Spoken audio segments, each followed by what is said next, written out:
এবং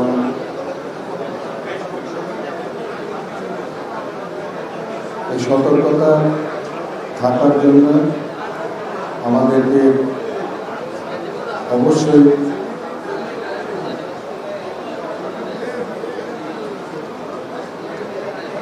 যাই হোক, আমি আর বেশি কিছু বলতে চাই না।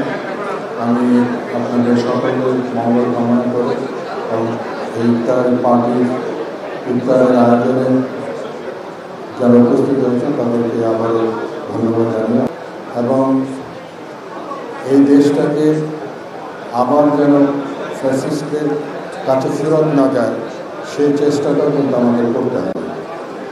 কারণ ইতিমধ্যেই অনেক কিছু ঘটে যাচ্ছে, সেগুলো বিষয়গুলো আপনারা সকলে সতর্ক থাকবেন।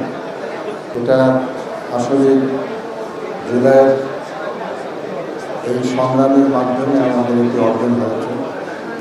তো আমরা এই অর্জনকে যদি ধরে রাখতে হয় তাহলে আমাদের মধ্যে